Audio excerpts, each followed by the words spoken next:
Hello mga mare, magluluto tayo ng Coca-Cola chicken. So, nilagay ko na yung garlic.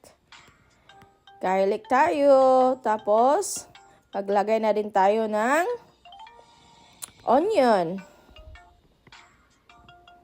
Yung full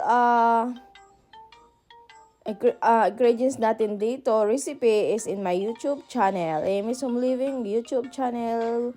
Bisitahin nyo lang po. Nandun yung full video nito, yung ingredients. Then, ilagay na natin yung chicken. So, yung chicken po, minarinate ko lang ng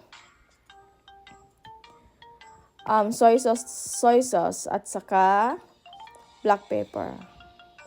Prituhin lang natin hanggang mamula-pula siya. Ayan, ayan na. Then, lagay na natin yung Coca-Cola.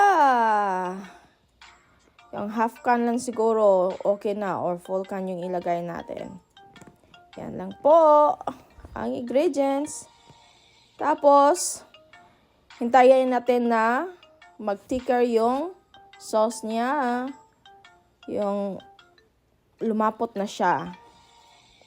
Tapos, takpan lang natin yan ng ilang minuto.